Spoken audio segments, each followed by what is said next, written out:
Alright, today we're going to actually be cleaning a Kerastan small 3 by 4'5" rug. So this type of cleaning process is usable on anything that might be an exotic fabric, wool. You know, we don't really mess with silk, it's a big problem, but wool being the primary exotic that we're going to be cleaning. Sometimes you'll have some camel hair, and you'll have a few others that might be natural grass fibers, etc., and you probably want to be delicate and do those by hand as well. The process for me to hand clean this rug will probably take anywhere from 10-15 minutes at the most. Set all the tools out here that I'm going to use today. A pair of gloves, some cleaning towels and rags, as well as a grooming brush. I did get some double-sided tape just in case I needed to hold something still while I was cleaning it. Probably won't need that today, but it's out in case I do. I got my trimming shears because there was a few spots on here that I wanted to trim. And I also have a shaver that will probably help me get some of that loose nap off, make the job look better at the end of it. My sponge is going to be, because this is a Kerastan wool rug, I'm always going to prefer to clean those kind of things by hand. I've prepared my cleaning solution already. Inside of this bucket I have a little less than a gallon of solution that has been made up and mixed with some disinfectant. So that's going to help me to get the rug clean, and any odors or bacteria that might be in it will be taken care of today. And the last thing is my spotter. Put a little pre-treatment on there before I actually clean it. And after I've pre-treated the rug, then I'll proceed with my hand cleaning. So I'm going to actually start by vacuuming the back of this rug. And by vacuuming the back, some of the vibrations are going to push some of the trapped silt and dirt that's in it up to the top of the front of the rug. So when I actually get to the front of it, I'll be able to get much more dirt out, and I might do this twice. I'm going to start using with a clean vacuum so that I'm not obviously bringing anybody else's dirt onto this client's rug. And I'm going to take my time and vacuum it slow. And you can see that the tag is a little loose, and I probably want to kind of go around it a little bit because I don't really want to take it the rest of the way off. Is obviously the side that does not get walked on. So now I'm going to flip the rug over. I'm going to use a grooming tool. It's called a Nylon pile lifter. It's a rake designed for loosening trapped dust and dirt. So I'm going to go from this side first. I'm going to loosen up any of those trapped particles that might be stuck in the carpet. I'll flip around and do it from the other side as well. That will allow my vacuuming to be more efficient. So now that I've loosened that up, I'm going to vacuum the other side.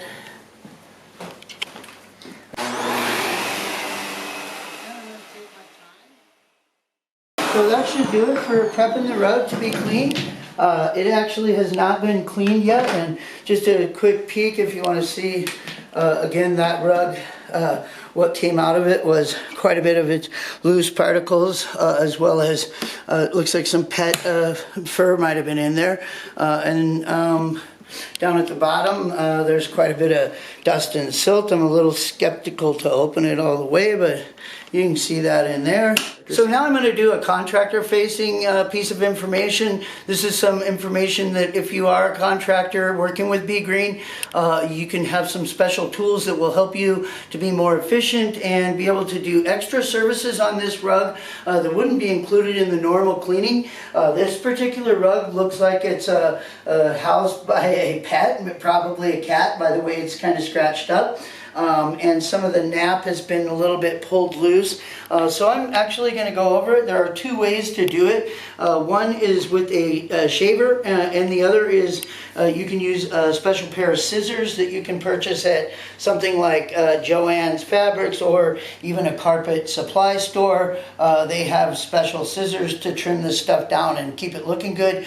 But you can charge an extra, $25 to $50 on a rug like this if you do trim it up and get it looking good. I'm actually going to do a lot of it by hand because it'll go a lot faster, and I am not going to be able to make this rug new or anything like that, but I am going to be able to trim it up and make its appearance a whole lot better than it was. So I'm going to just kind of search out those high spots of yarn where, you know, I can see them just kind of frayed and sticking up, and I'll cut back the majority of them. Again, you can see you know, I'm gonna continue to just take my time and look for these areas where it is sticking up a little bit, so, and I can push down a little and, you know, keep those scissors going. So you can get this at Joann Fabric, and now that I've cut a lot of that off, I think I will use it, but not until I've vacuumed. It's really great for trimming back just small amounts. What is it? It's a shaver. This particular one is a Conair brand, and it has variable heights on it, so you can set it to a longer rug or a shorter rug, just depending on what you're actually shaving. So yeah, it'll be more efficient after I've gotten the big stuff off. Once I vacuum a little bit, then I'll go back and be able to get a little more off of there. These scissors are specifically made for this. You can see the big flat portion on them, which doesn't allow the scissors to sink in, because you wouldn't want to take a big chunk out of somebody's rug. So you do need to be very cautious and careful if you choose to offer this kind of a service and charge extra for it. All right. Yeah, it looks much better. Yeah, I think I'm ready. I'm gonna give it a good vacuuming here, and let's see how much is still left on there after I do that.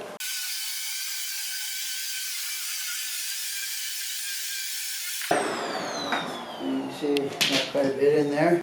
So I'm going to start by pre-treating this rug. I'm just going to use a light mist of a protein spotter. That protein's going to loosen up any of the trapped dust and dirt that might be still stuck in the rug after I've prepared it. So you can see just a light mist is going down. I want to keep my eye on it so that I know that I'm not getting it too saturated. And then I'm going to use this small brush here to brush it in, just to make sure that it got down into those fibers. So I can feel my moisture on my hand there, so I know I've gotten a pretty good amount on there. And so yeah, I'm just brushing that in a little bit. Going to go over the whole rug, make sure that I've got that everywhere. And one thing I want to point out, when you're doing any kind of a exotic rug, or even just an area rug that might be a synthetic fabric, they wrap this edge usually in a cotton binding, and that cotton can shrink very easily. So when I clean today, I'm going to kind of avoid this cotton edge. I will use a rag that's been, cleaning solution has been soaked into, and I'll keep it as dry as possible, but I will want to wipe that out by hand. Alright, so the spotter's been on the carpet for a little less than 5 minutes. I want to get to work on it in between that 5 and 10 minute moment. So right now I'm going to get ready and put some protection on my hands. I'm going to use a grout sponge to clean this today because it's the most thorough and efficient way to clean a rug like this. And I'm also going to use a microfiber to go around those edges like we talked about. So just to make sure my solution's stirred up really well, I'm just reach in there, make sure it's all mixed. Again, the solutions I'm using today are natural and organic, but they will tend to dry out your skin, so I do want to have protective gloves on if I'm submersing my hands in it. So this is the rag I'm going to use to go around the edges. I'm going to go ahead and put some solution in it, and then I'm going to wring it out really thoroughly so there's no drippy water in it. It's just going to be for a quick go around. I'm always going to try to set my equipment onto a cloth or my own towel or something so I don't get somebody's floor wet. That helps. And so now with that rag, I'm just going to go around that edge just to make sure I've cleaned it and it won't curl from too much moisture. So as I go around it, I'm squeezing pretty hard on it.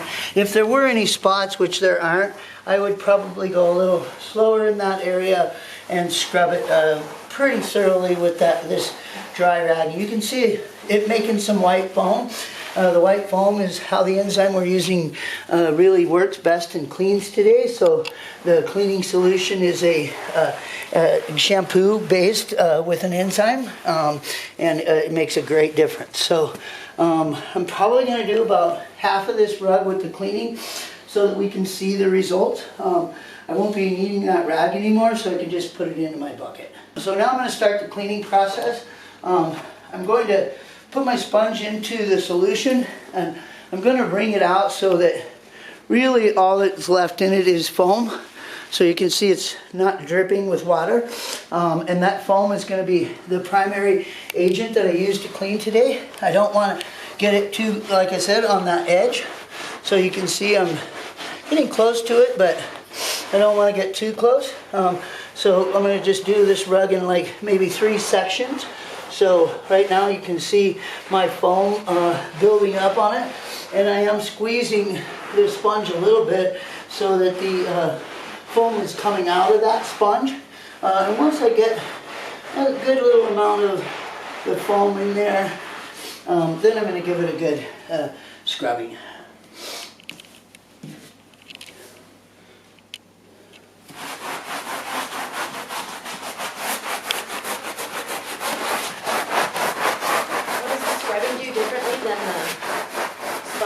So the sponge applied my foam so that once the foam was down in there, now using the brush, I'm able to get that foam a little bit deeper so that I can do a really thorough deep cleaning on this today. So I'm just going to set that there. I'm going to use one of these that's pretty white. And then I'm going to wipe that out a little bit, just to see what might happen. So you can see a little bit still is in there. Not much, but did get a little more probably residue from a pet lanolin that was probably trapped in there. So as I bring this thing back the way the nap runs, you can probably see a little bit of a difference between what's clean and what's not. If you can come more of a top shot, you might be able to see that. This side still has some residue and oil in it. I can see it from here pretty easily. This will be dry in 1 hour to 2 hours.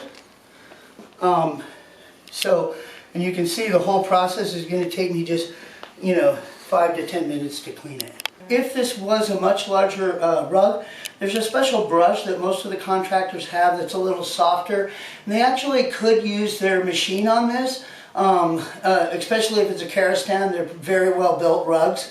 But if they wanted to do it by hand, which is I'm preferential to doing them by hand, I would do it in quarters sections where I did 4 different quarters to clean the whole rug. So could be done by hand. This rug could have been done with a machine as well, but the problem with it is it's so small, it's really hard to hold still, and it just moves so much, and it's easier to do by hand. You can identify that it's a Karastan or a wool rug.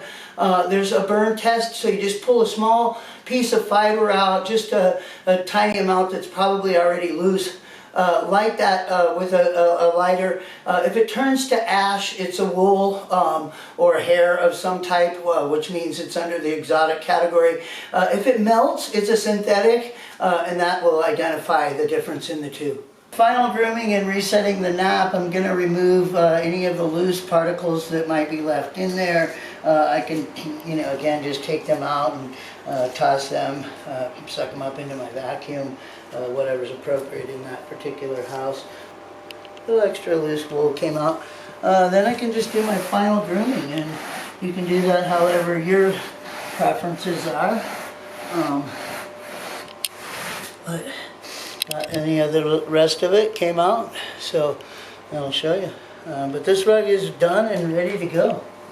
So there you go. That's an all-natural, safe, and organic, natural process that's not only safe for me as a technician, but for your pet that might be getting back on this rug, or you as a consumer. So it's the Be Green way.